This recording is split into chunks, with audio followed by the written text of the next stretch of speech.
گزشتہ درس میں سورۃ النساء کی آیت نمبر 29 کے ضمن میں عرض کیا تھا کہ اللہ تعالیٰ فرماتے ہیں لا تأکلوا اموالکم بینکم بالباطل، اور ایک دوسرے کا مال ناجائز ناحق طریقے سے مت کھاؤ۔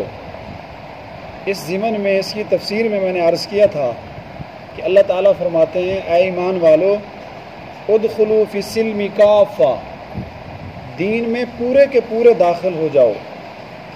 المیہ ہے کہ بعض لوگوں نے صرف عقائد اور عبادات کو دین سمجھ لیا، اور بعضوں نے صرف ذکر اذکار اور خانقاہ میں رہنے کو دین سمجھ لیا، اور بعض لوگ جو ہے صرف تزکیے کو دین سمجھ لیتے ہیں۔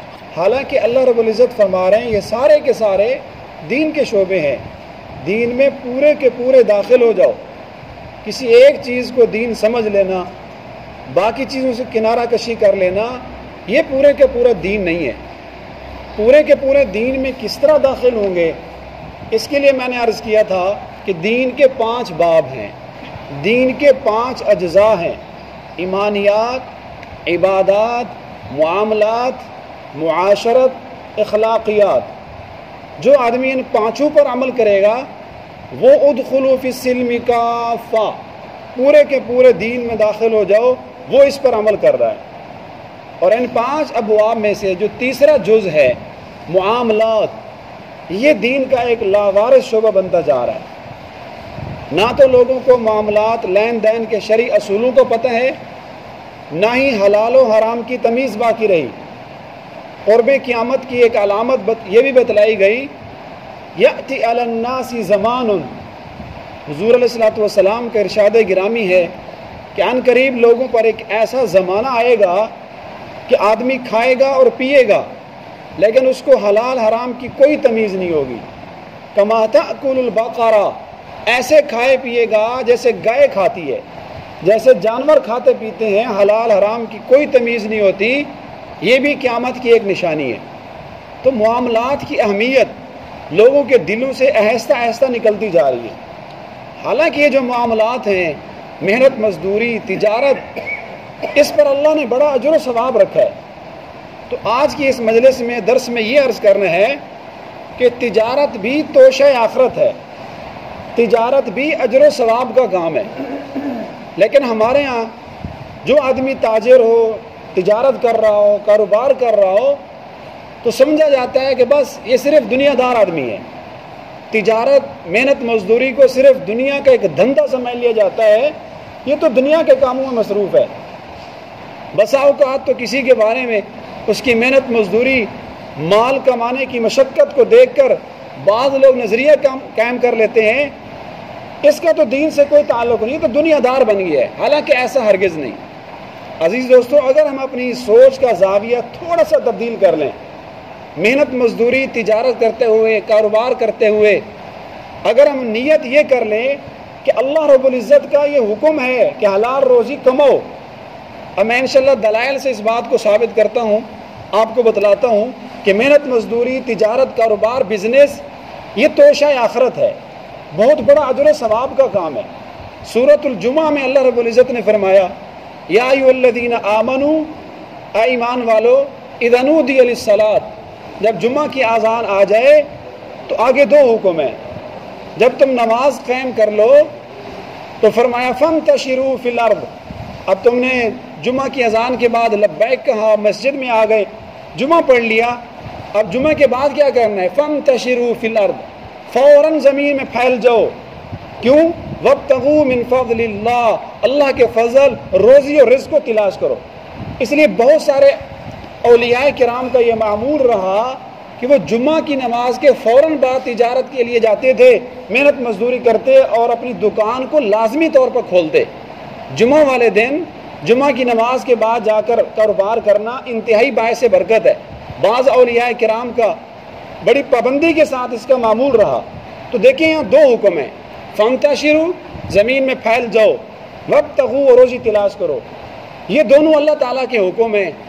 تو جب اللہ تعالیٰ کے حکم ہے تو جو آدمی اس پر عمل کرے گا، حلال روزی کو تلاش کرے گا، کیا وہ اللہ تعالیٰ کی بات کو مان رہا ہے کہ نہیں؟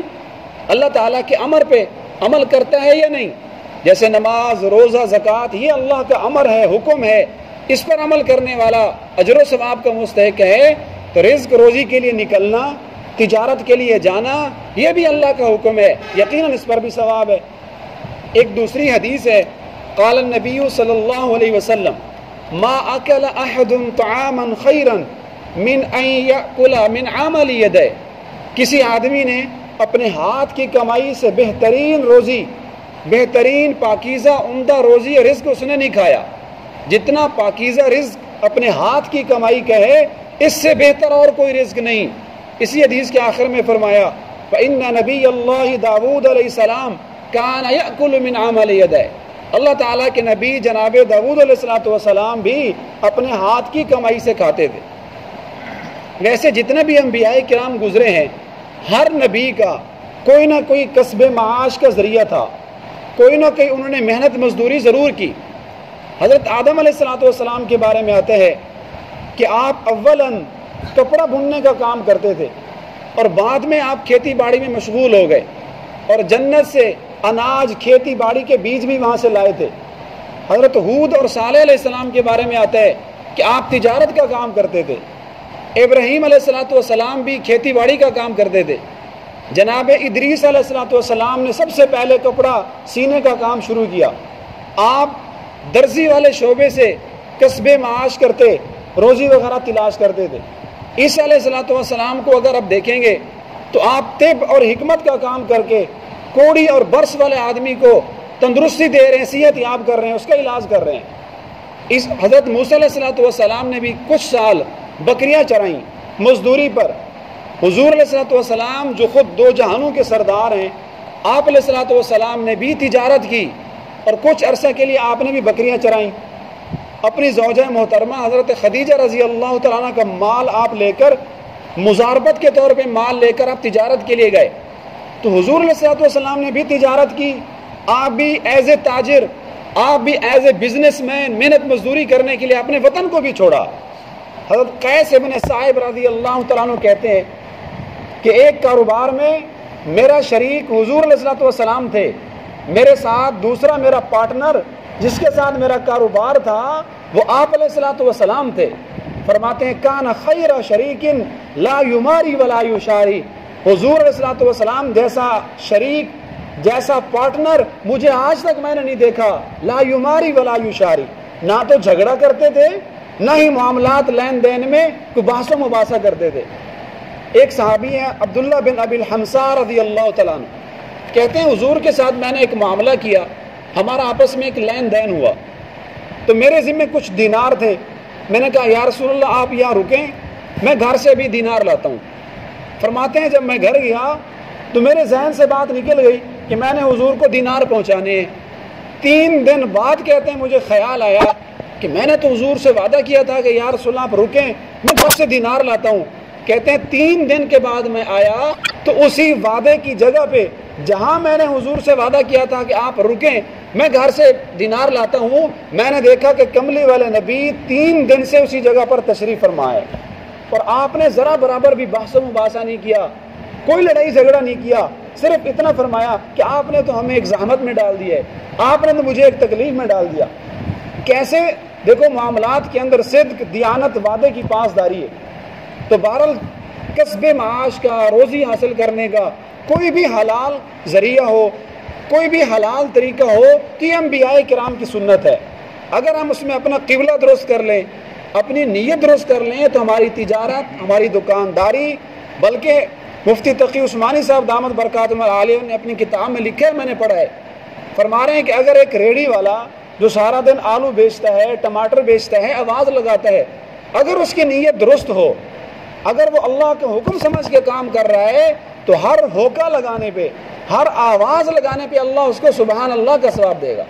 آلو 5 روپے کلو، 20 روپے کلو، 10 روپے کلو، جب اس طرح کی وہ آوازیں لگا رہا ہے، ہر آواز پہ اللہ نے اس کے لیے اجر رکھا ہے۔ اور یہ بات ایسے نہیں فرمائی علماء کرام نے، اس پر ایک حدیث ہے، موجم طبرانی کی روایت ہے کہ ایک مرتبہ حضور علیہ السلام تشریف فرما تھے صحابہ کے سامنے، ایک آدمی سامنے سے گزرا اور اس کی حالت جو تھی وہ محنت مزدوری والی تھی، مشقت والی، جیسے پلے دار ہوتے ہیں، مزدور لوگ ہوتے ہیں، کپڑے پسینے سے شرابور، پرا گندہ حالت. تو سامنے سے جب وہ آدمی گزرا تو صحابہ کرام نے فرمایا کتنا ہی اچھا ہوتا کہ اگر یہ اتنی محنت مزدوری فی سبیل اللہ کرتا، اگر اتنی محنت یہ اللہ کے راستے میں کر لیتا تو کتنا اچھا ہوتا. تو آپ علیہ الصلوۃ والسلام نے صحابہ کرام کو سمجھایا.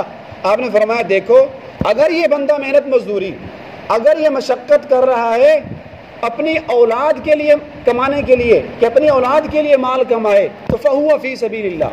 آپ نے فرمایا یہ پھر بھی اللہ کے راستے میں ہے. اگر یہ مال کمانے کی کوشش کر رہا ہے اپنے بوڑھے والدین کے لیے، پھر بھی آپ نے فرمایا فہو فی سبیل اللہ، یہ پھر بھی اللہ کے راستے میں ہے. اگر مال کمانے کے لیے نکلا ہے اپنی بیوی کا حق ادا کرنے کے لیے، پھر بھی آپ نے فرمایا فہو فی سبیل اللہ.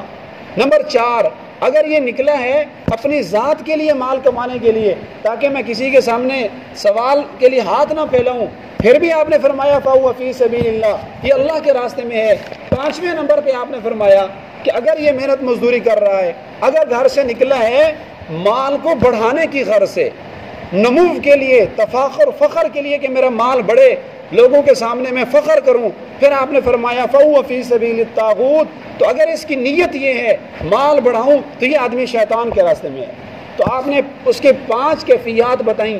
4 صورتوں میں فرمایا کہ اگر یہ مال کما رہا ہے اپنی ذات کے لیے، اگر مال کما رہا ہے بوڑھے والدین کے لیے، اگر مال کما رہا ہے اولاد کے لیے، اگر یہ مال کما رہا ہے بیوی بچوں کے لیے، ان 4 صورتوں میں آپ نے فرمایا فہو فی سبیل اللہ، یہ بندہ اللہ کے راستے میں ہے، یہ بندہ اللہ کے لیے کر رہا ہے، یعنی اس پر اجر و ثواب ہے. تو اگر ہماری سوچ کا زاویہ درست ہو تو یہ کاروبار اور بزنس یہ ہمارے لیے دنیا میں بھی بہت بڑے نفع کا سبب ہے، خیر و برکت کا ذریعہ ہے، اور روز محشر بھی یہی مال، یہی تجارت ہمارے لیے بہت بڑا نفع کا سامان ہوگا. ایک حدیث میں آپ علیہ الصلوۃ والسلام نے فرمایا ذہب اہل الدثور، یہ مالدار تو آگے نکل گئے. وجہ یہ تھی صحابہ کرام تشریف لائے، کہنے لگے یا رسول اللہ یہ جو ہمارے مالدار بھائی ہیں یہ تو ہم سے آگے نکل گئے، یہ صدقہ خیرات کرتے ہیں، یہ اللہ کے راستے میں مال تقسیم کرتے ہیں، ہمارے پاس تو نہ مال ہے، نہ ہم صدقہ خیرات کر سکتے ہیں، نہ ہم زکوٰۃ دے سکتے ہیں. یا رسول اللہ ذہب اہل الدثور، یہ مالدار تو ہم سے آگے نکل گئے. تو آپ علیہ الصلوۃ والسلام نے غریب صحابہ، جو صحابہ کرام غریب تھے، آپ نے ان کو تسلی دی اور آپ نے ان کو کچھ وظائف بتائے. فرمایا آپ سبحان اللہ، الحمدللہ، اللہ اکبر، یہ وظائف پڑھ لیا کرو ہر فرض نماز کے بعد. ان کی مقدار بھی بتلائی. یہ اگر آپ پڑھ لو گے تو آپ بھی مالدار صحابہ کے برابر ہو جاؤ گے. تو صحابہ کرام نے وظائف شروع کر دیے، اور وہ جو مالدار صحابہ کرام تھے جب ان کو حضور کی یہ بات پہنچی تو انہوں نے بھی وظائف شروع کر دیے. تو پھر وہ غریب صاحب آئے، کہنے لگے یا رسول اللہ وہ وظائف تو مالداروں نے بھی شروع کر دیے، وہ تو امیر لوگوں نے بھی شروع کر دیے. تو پھر آپ نے فرمایا ذالک فضل اللہ یؤتیہ من یشاء، یہ تو اللہ کا فضل ہے کہ اللہ کسی کو رزق حلال نیک بابرکت مال بھی کثرت سے دے اور اس کو ذکر کی، نماز کی، عبادت کی بھی توفیق دے. یہ تو اللہ کا فضل ہے، یہ اللہ جس کو چاہے دے. سورۃ والعادیات ضبحا میں اللہ رب العزت نے مال کے لیے لفظ بولا وَإِنَّهُ لِحُبِّ الْخَيْرِ لَشَدِيدٌ، کہ انسان رزق حلال کمانے میں بڑا سخت ہے. اس میں مال کو، دراہم کو، پیسوں کو اللہ نے خیر کے لفظ کے ساتھ تعبیر کیا کہ یہ نیک مال، رزق حلال جو اس نے کمایا ہے یہ خیر ہے، خیر و برکت کا ذریعہ ہے. تو عزیز دوستو، معاملات اگر ہم لین دین تجارت کو اللہ کا حکم سمجھ کر کریں، اس نیت سے کریں کہ میرے اوپر بہت سارے رشتہ داروں کے حقوق ہیں، بیوی بچوں کے حقوق ہیں، وہ میں نے پورے کرنے ہیں، میرے ماتحت کچھ لوگ ہیں میں نے ان کے حقوق دینے ہیں، اگر اس غرض سے ہم تجارت کریں تو یہ ہماری تجارت، یہ ہمارا کاروبار توشہ آخرت ہے. اگر ہم نے شرعی اصولوں کے خلاف تجارت کی، معاملات کی اہمیت کو نہ سمجھا، پھر ہمارا یہ کاروبار، ہمارا لین دین روز محشر ہمارے لیے بہت بڑی گرفت، بہت بڑے عذاب کا سبب بنے گا. میں نے عرض کیا کہ لوگوں کے دلوں سے معاملات کی اہمیت نکلتی جا رہی ہے، عقائد، عبادات، پھر بھی ان کو لوگ دین سمجھتے ہیں، معاملات کا احساس لوگوں کے اندر نہیں ہے. ایک حدیث میں آپ علیہ الصلوۃ والسلام نے فرمایا بتاؤ نا ذرا غریب کون ہے؟ صحابہ کرام نے فرمایا یا رسول اللہ جس کے پاس دراہم نہ ہوں، اعلیٰ قسم کا مکان نہ ہو، اعلیٰ قسم کی گاڑی نہ ہو، کھانے پینے کے لیے صبح شام گھر میں سامان نہ ہو تو وہ غریب ہے. آپ نے فرمایا ہاں یہ بھی غریب ہے.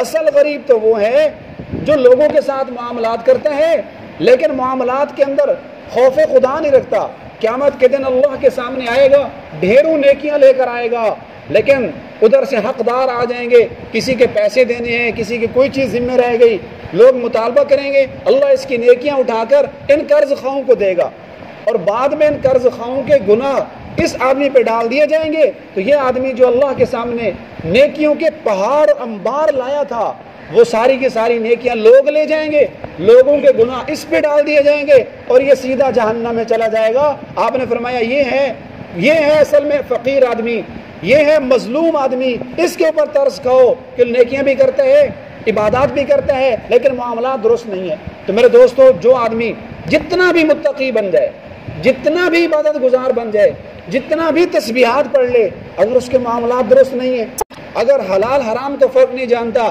تو یہ بندہ کبھی بھی اللہ کا مقرب نہیں بن سکتا، کبھی بھی اللہ اس پر راضی نہیں ہو سکتے اگر اس کے معاملات درست نہیں ہیں۔ اللہ تعالیٰ نے حقوق کی دو قسمیں بنائی ہیں، ایک حقوق اللہ، ایک حقوق العباد۔ حقوق اللہ اللہ کے حقوق ہیں، اس میں پھر بھی معافی ہو سکتی ہے، لیکن حقوق العباد اگر خدا نہ خواستہ اس میں کمی نکل آئی، کسی کے ساتھ ہم نے ڈنڈی ماری، کسی کا 1 روپیہ ہم نے چوری کر لیا، فریب دھوکہ دے کر حاصل کر لیا، تو اس کے لیے چھٹکارا نہیں ہوگا جب تک کہ حقوق عباد کی ادائیگی نہیں ہوگی۔ باقی تجارت، اس کے شرعی اصول کیا ہیں، انشاءاللہ کل کی مجلس میں وہ ذکر کریں گے کہ کیسے ہم تجارت کو توشہ آخرت بنا سکتے ہیں، اور اس کے لیے شریعت نے ہمیں کیا اصول دیے ہیں۔